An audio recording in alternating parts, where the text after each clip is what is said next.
No, no, it's not a problem, honestly. Are you sure? Because I can always get the bus over. Okay, thanks, Mrs. Quinn. I mean, Kate. I'll see you this afternoon then. Okay, bye-bye. Bye-bye. Who's on the phone? Oh, it was nobody important. You can't fool me. I know very well who it was. Yeah?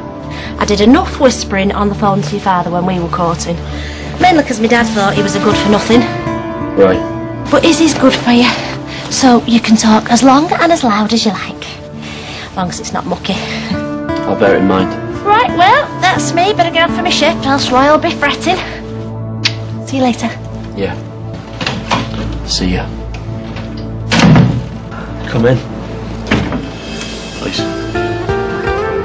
Can I get you a brew? I've got some biscuits. We're fine for now, then. We really appreciate you seeing us.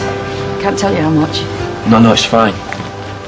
We always said that if one of us didn't make it, that we'd speak to the family. And I'm so sorry that I couldn't make the funeral. I really wanted to, I just couldn't. It's all right, lad.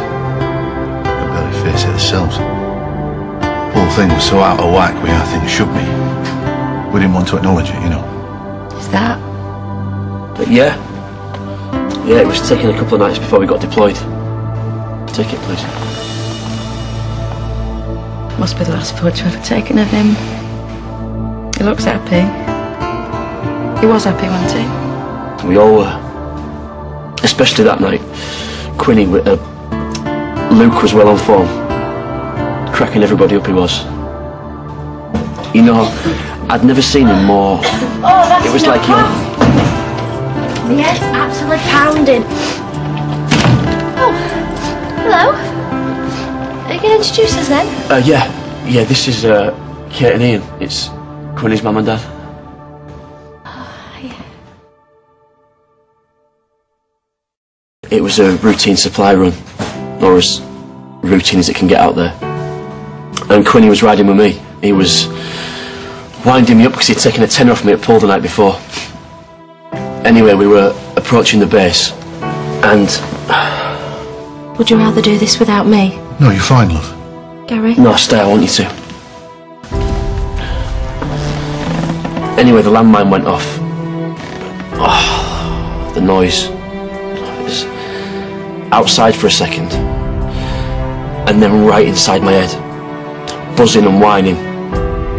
And there was smoke and flames and dust, and this taste of blood and sick at the back of my throat. And even though my hearing was half gone, I could still hear the blokes through it, crying out and screaming like they'd gone mad because they couldn't believe the pain. And I came round, and Quinny was over me, shouting at me that I was going to be fine. And I thought to myself, yeah, you know what, I'm still here. I've taken a hit and I've survived. Luke was all right at that stage? Yeah. He was radioing through for help. And that's when the shooting started. Pinging and thuds as it hit the armour on the truck. And all I could think to myself was being a kid in a caravan, listening to the rain drumming on the roof. Except this one's Southport. I didn't know where I was or what I was doing there, but I was going to die there. What happened next?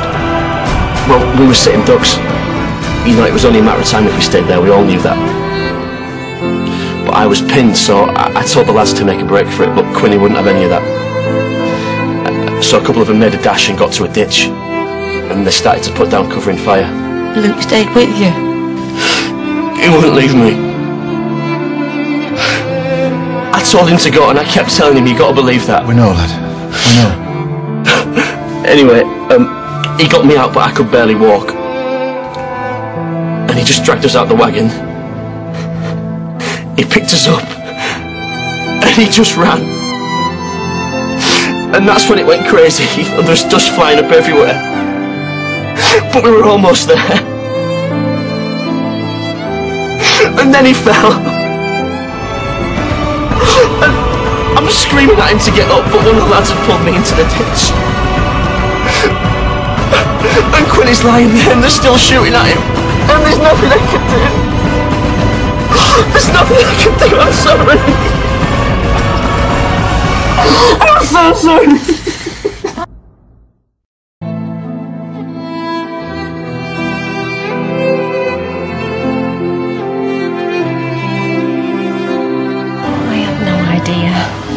Yeah, well, how could you? I've not told anyone. I couldn't say it out loud. And that's why you never went to see him before? That's why I never went to the funeral. I've been too much of a coward. Oh, don't ever say that about yourself. God knows that's the last thing you are. Dunno. Just felt right. You know, it was either spit it out or choke on it. Well, it meant a lot to him to hear that their lad was a hero. Yeah, and he was. And you know something? He would be kicking my backside if he saw me sat round here moping and didn't get back out there. Gary, it's not a matter of moping. No, it's fine. It's fine. It's what I needed. Just to know that they didn't blame me. Nobody could. I did. Until today. But now, do you know something? I can face it and go back.